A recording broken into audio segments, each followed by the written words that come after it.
So I want to share briefly a lesson that I use to introduce the concept of enrichment and being able to use student agency, student voice within a lesson that can be multidimensional. And so I bring up the conversation of multidimension learning or transferable skills, or looking at multiple interests, encouraging students to think more widely when they have a often very specific interest. So in this particular lesson, we focus on fractals. And fractals is a great way to bring in concepts of patterns. Even at a younger age, students love to look at the world of patterns and why we use patterns in our life, sometimes just for our own well-being. That is also a conversation we bring into the lesson of fractals. But in this particular lesson, again, low floor, high ceiling. So we have learners where I may give them a photocopy of, or learners will create their own identical triangle, because as you can see behind me, they would eventually put them up, this Sierpinski triangle up, and create their own, collaborative collage, whatever you want to call it.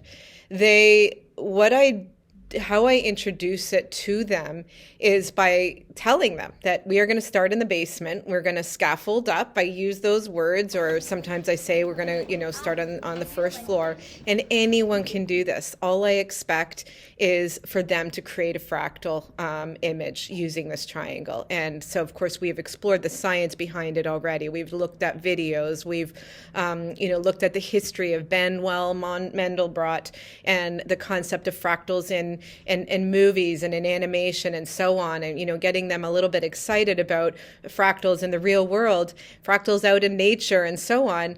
And then all they have to do is just build a fractal. That's the expectation. But then I bring in the concept of enrichment and say, in any lesson, you all can take it to the next level, and we start discussing what that might look like.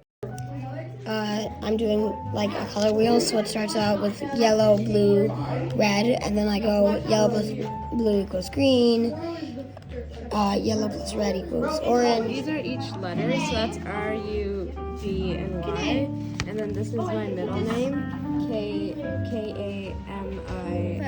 So I added every single number in it, so 1 plus there's no other ones, so it would be 1. So then all of the smaller boxes are now ones. Now I have 3 ones, and then when I add them all, I get 3. So then we looked at creating smaller fractals, right? So they would just keep going and keep going and keep going. And I would talk about with them, is that enrichment or is that just adding more detail? And that's where we as teachers will often, that's our first go-to, is just add more detail.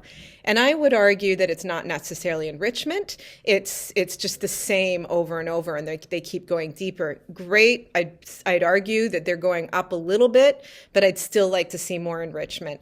And so what I have them do is, that's where we talk a little bit about ourselves. And is there anything that you're interested that you can integrate into that fractal to give it a little bit of you, give it a little bit about who you are, perhaps a passion and so on. And so I had one student use his interest in music and the circle of fifths in piano and integrate that into fractals. And another student decided to integrate some math concepts or math operations into the fractals. And some, wanted to put flags and, loved looking at geography and being tested on their knowledge of the world. They had a big passion in world.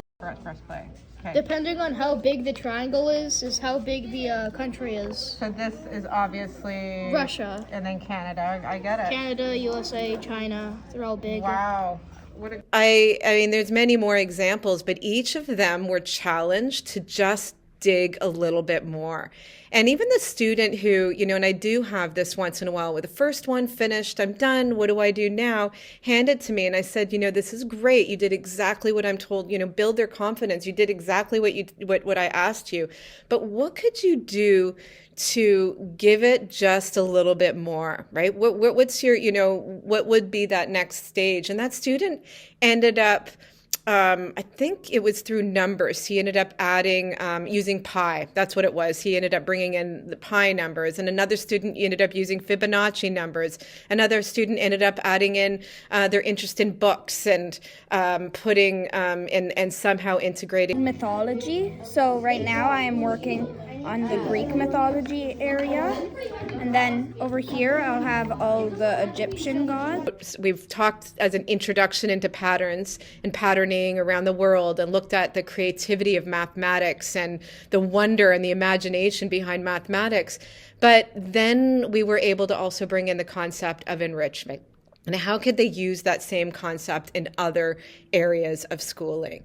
And so in my next lesson, what I would do is bring in Fibonacci numbers. This is a lesson used by many, and there's many examples of plans online about about the use of Fibonacci numbers, why they're just so fabulous and exciting and creative.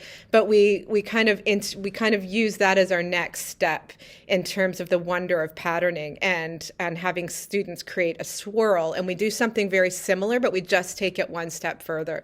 So I'll share that next. Thanks for watching. Consider subscribing, and absolutely connect with me if you want me to share any of my lessons. Everything is free. I don't do this to make money in any way whatsoever. I just have a passion in students and learning, and I believe that if we all work together to enhance our ability to teach the younger generation, we will see a better world ahead.